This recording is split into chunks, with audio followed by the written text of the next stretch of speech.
నమస్తే, welcome to I dream. మనతో పాటు ఉన్నారు ప్రముఖ ఆయుర్వేద వైద్య నిపుణులు డాక్టర్ చిట్టిబొట్ల మధుసూదన్ శర్మ గారు. వారితో మాట్లాడతాం. నమస్తే సార్. నమస్తే సార్, థైరాయిడ్ ఉన్న వాళ్ళు చాలామంది క్యాబేజ్ కానీ క్యాలీఫ్లవర్ కానీ సోయా ఇలాంటి పదార్థాలు తీసుకోకూడదు అనేసి అంటూ ఉంటారు. అది డాక్టర్లు చెప్పారా లేకపోతే ఎవరైనా తెలిసిన వాళ్ళు చెప్పారా అన్నది పక్కన పెడితే థైరాయిడ్తో బాధపడుతున్న వాళ్ళు అసలు వీటిని దూరంగా పెట్టేస్తూ ఉంటారు. అసలు వాళ్ళ డైలీ దీంట్లో అసలు తీసుకోరు. ఇది నిజమేనా సార్? ఇది అపోహన లేకపోతే తినకూడదు అంటారా? చాలా చాలా మంచి ప్రశ్నమా. మేము నిత్య జీవితంలో ప్రాక్టీస్లో కూడా చూస్తుంటామా, థైరాయిడ్ పేషెంట్స్ ఎక్కువ మంది వస్తుంటారు. చాలా మందికి ఉన్నటువంటి కామన్ డౌట్ ఇది. అవును సార్, మేము క్యాబేజ్ తీసుకోవచ్చా, క్యాలీఫ్లవర్ తీసుకోవచ్చా, లేకపోతే సోయా తీసుకోవచ్చా అని అడుగుతుంటారమ్మా. దానికి కరెక్ట్గా సైంటిఫిక్ సమాధానం చెప్తాను చూడమ్మా.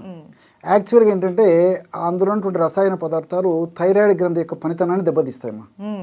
యాక్చువల్గా ఇప్పుడు క్యాబేజీలో, క్యాలీఫ్లవర్లో, అదేవిధంగా సోయాలో ఈ మూడింటిలో కూడా గాయిటిన్స్ అని చెప్పేసి ఒక రసాయన పదార్థాలు ఉంటాయమ్మా. అదేవిధంగా థయోసైనైడ్స్ అని చెప్పేసి రసాయన పదార్థాలు ఉంటాయి, ఫ్లేవనాయిడ్స్ ఉంటాయి. సో ఈ మూడు కూడా థైరాయిడ్ గ్రంథిని దెబ్బతీస్తాయి. ఎలాగంటే అది కూడా చెప్తాను చూడమ్మా. ఉదాహరణకి మూడింట్లో ఇవన్నీ ఉంటాయి అనమాట. గాయిటిన్స్, థయోసైనైడ్స్, flavonoids క్యాబేజీలో, క్యాలీఫ్లవర్లో, సోయాబీన్స్లో ఉంటాయమ్మా.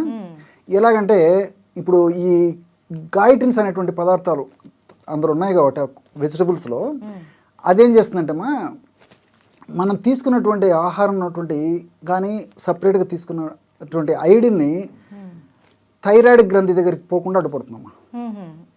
So iodine తక్కువైనప్పుడు thyroid problem వస్తూ ఉంటుంది.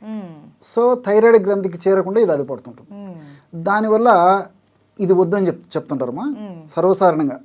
రెండవది ఏంటంటే ఈ థయోసైనైడ్స్ అనేటువంటి పదార్థాలు ఉన్నాయమ్మా, కెమికల్స్.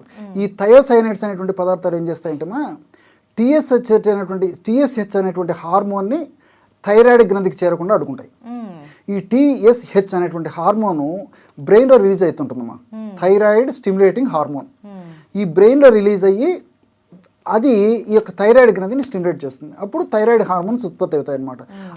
అక్కడ మెదడులో ఏమో టీఎస్హెచ్ ఉత్పత్తి అవుతుంది, కానీ ఈ థయోసైనైడ్స్ అనేటువంటి పదార్థాలు ఏం చేస్తాయంటే ఆ ఉత్పత్తి అయినటువంటి ఆ టీఎస్హెచ్ని ఈ థైరాయిడ్ గ్రంథికి చేరకుండా అడ్డుకుంటాయమ్మా. సో దానివల్ల థైరాయిడ్ గ్రంథి పనిచేయదు. మూడవది వచ్చేసి ఫ్లేవనాయిడ్స్. ఈ యొక్క ఫ్లేవనాయిడ్స్ యొక్క గుణం ఏంటంటేమ్మా, ఈ మూడు పదార్థాలు చెప్పాను కదమ్మా, ఈ క్యాబేజీ, క్యాలీఫ్లవర్, సోయాబీన్స్ ఉన్నటువంటి ఈ ఫ్లేవనాయిడ్స్ ఏం చేస్తాయంటే ఆ థైరాయిడ్ గ్రంథి నుంచి హార్మోన్ ఉత్పత్తి కాకుండా అడ్డుపడతాయమ్మా. సో దీనివల్ల వాడకూడదు అని చెప్తారమ్మా, కానీ వాడొచ్చమ్మా. ఎలా సార్? వీటి వల్ల అది థైరాయిడ్ గ్రంథి పనితీరే మారిపోతుంది కదా మరి. ఇది క్వశ్చన్ అమ్మా, ఇక్కడ లాజిక్.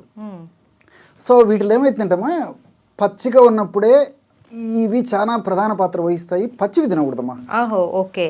సో ఎప్పుడైతే మనం ఆహారాన్ని వండుతామో ఉడకబెట్టినప్పుడు ఈ గాయిట్రిన్స్ నశించిపోతాయి చాలా వరకు.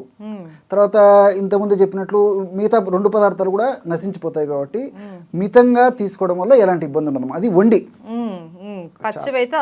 తినమ్మా. వండి వాడడం వల్ల అంత దుర్గుణాలు ఉండవు, మితంగా వాడుకోవచ్చు. కాబట్టి గాయిట్రిన్స్, థయోసైనైడ్స్, తర్వాత ఈ యొక్క ఫ్లేవనాయిడ్స్ వండినప్పుడు దాని యొక్క ప్రభావం తగ్గిపోతుంది కాబట్టి వాడుకోవచ్చుమా. రెండవది ఏమంటే ఇప్పుడు ఈ క్యాబేజీ, క్యాలీఫ్లవర్ ఇలాంటి వాటిలో ఎక్కువ పెస్టిసైడ్స్ చల్లుతారమ్మా. సో దానివల్ల కూడా ఈ పెస్టిసైడ్స్ ప్రభావం కూడా మన దేహంలోకి పోయేటువంటి పరిస్థితి ఎక్కువ ఉంటుందమ్మా. వాటి మీద ఎక్కువ చల్లుతారు అనమాట. సో అది కూడా మంచిది కాదు కాబట్టి పచ్చిది వాడడం మంచిది కదమ్మా. సో ఉడకబెట్టి వాడడం వల్ల అంత దోషం ఉండదు, మితంగా తీసుకోవడం వల్ల ఎలాంటి ఇబ్బంది ఉండదమ్మా. అయితే సార్, మీరు వస్తున్నారని అంటే చాలు మాకు చాలా కామెంట్స్ వచ్చేస్తూ ఉంటాయి. ఏంటి అని అంటే, సార్ని దీనికి చిట్కా అడగండి, దీనికి ఏం చేయాలి ఎట్లా అనేసి. థైరాయిడ్ అనేది ఇప్పుడు షుగర్తో ఈక్వల్గా పోటీ పడుతున్నారు. చాలా మందికి థైరాయిడ్ కూడా ఎక్కువ అవుతుంది. సో థైరాయిడ్కి ఏదైనా మంచి చిట్కా చెప్పండి అనేసి అడుగుతున్నారు. సో మీరు చెప్పే చిట్కా ఏంటి సార్? చాలా మంచి చిట్కా చెప్తామా. తయారు చేసుకోవడం చాలా సులువమ్మా, వాడుకోవడం సులువు, రిజల్ట్స్ కూడా మంచి రిజల్ట్స్ వస్తాయి. ఖర్చు కూడా చాలా తక్కువ ఉంటుంది. చాలా తక్కువ. ఏ థైరాయిడ్ అని కానివ్వండి మా, హైపో కానీ హైపర్ కానీ. థైరాయిడ్ జనరల్గా రెండు రకాలుగా వస్తూ ఉంటుంది. అది హైపోథైరాయిడ్ కావచ్చు, హైపర్ థైరాయిడ్ కావచ్చు. ఇంగ్లీష్ వైద్య విధానంలో అయితే సపరేట్ మందులు ఉంటాయమ్మా. ఆయుర్వేద వైద్య విధానంలో ఒకటే ఔషధం. థైరాయిడ్ గ్రంథి పనితీరును మెరుపరుస్తుంది. థైరాయిడ్ అంటే థైరాయిడ్ అంతే. థైరాయిడ్ ప్రాబ్లం ఉందంటే మెడిసిన్. దాని యొక్క పనితీరును మెరుగుపరుస్తుందమ్మా. తక్కువగా ఉంటే నార్మల్గా తీసుకొస్తుంది పనితీరు, ఎక్కువ పనితీరు ఉంటే కూడా నార్మల్గా తీసుకొస్తుంది. అంటే ఈ దేహానికి ఎంత హార్మోన్స్ అవసరము, ఏ పద్ధతిలో ఈ దేహాన్ని కాపాడాలనేటువంటి పద్ధతిలో ఈ హార్మోన్స్ ఉత్పత్తి అయ్యి సమస్థితిలో ఉండేటువంటి పరిస్థితి ఏర్పడుతుంది. కాబట్టి ఏ థైరాయిడ్ అయినా ఇప్పుడు నేను చెప్పేది పనిచేస్తుందమ్మా. ఏ థైరాయిడ్ ప్రాబ్లం అయిపోయినా దీనికి త్రిఫల చూర్ణం ఒక 60 గ్రాములు తీసుకోవాలమ్మా. గత కొన్ని వీడియోస్లో కూడా మనం త్రిఫల చూర్ణం గురించి తెలుసుకున్నాం. మనకు మార్కెట్లో దొరుకుతుంది. అదేవిధంగా పిప్పళ్ళ చూర్ణం అమ్మా. ఈ పిప్పళ్ళు మనకు పచారి కొట్టలో దొరుకుతాయమ్మా. లాంగ్ పెప్పర్ అంటారు అనమాట. సో అవి తెచ్చుకొని శుభ్రం చేసేసి వేయించేసి పౌడర్ చేసుకుంటే సరిపోతుంది.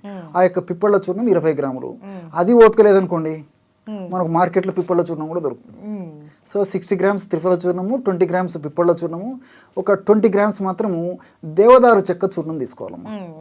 దేవదారు చాలా మందికి పేరు తెలియకపోవచ్చు ఈ కాలం వాళ్ళకి.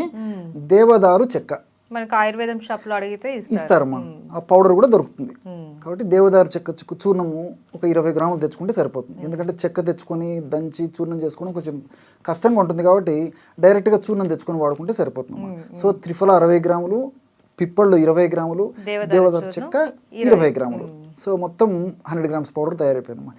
అంతా బాగా కలిపేసి ఒక గాజు సీసాలో నిల్వ ఉంచుకొని రోజు ఉదయం పరిగెడపను ఒక్కసారి, లేకపోతే ఆహారానికి ఒక అరగంట ముందు తీసుకోవచ్చమ్మా. అట్లే సాయంత్రం 5 నుంచి 7 గంటల మధ్యలో కానీ, లేకపోతే ఆహారానికి ఒక అరగంట ముందు కానీ తీసుకోవచ్చమ్మా. ఒక 1/2 టీ స్పూన్ పౌడర్ అమ్మా. అంటే ఇంచుమించు ఒక 2.5 గ్రామ్స్ ఒక ప్లేట్లో వేసేసుకొని తగినంత స్వచ్ఛమైనటువంటి తేనె కలిపేసి, ఒకవేళ షుగర్ వ్యాధిగ్రస్తులు లేనటువంటి వాళ్ళైతే అలాగే నీళ్ళతో కలుపుకొని వాడుకోవచ్చుమా. అట్లా షుగర్ లేనటువంటి వాళ్ళైతే స్వచ్ఛమైనటువంటి తేనె కలిపేసేసి సేవించాలమ్మా. ఈ విధంగా ఉదయం ఒక్కసారి, రాత్రి ఒకసారి క్రమం తప్పకుండా సేవించడం వల్ల అది హైపోథైరాయిడ్ కానివ్వండి, హైపర్ థైరాయిడ్ కానివ్వండి, ఏ థైరాయిడ్ అయినా ఆ థైరాయిడ్ సమస్య చక్కదిద్దేందుకు ఇప్పుడు నేను చెప్పినటువంటి ఔషధం చాలా చక్కగా ఉపయోగపడుతుందమ్మా. సో ఈరోజు మాకు మంచి చిట్కాతో పాటు చాలా మందికి ఉన్న సందేహం, ఈ క్యాబేజ్, క్యాలీఫ్లవర్, సోయా వాడచ్చా, వాడకూడదా, వాడితే ఎలా వాడాలి అన్న దాని గురించి కూడా మాకు చాలా చక్కగా తెలియజేశారు sir. Thank you so much.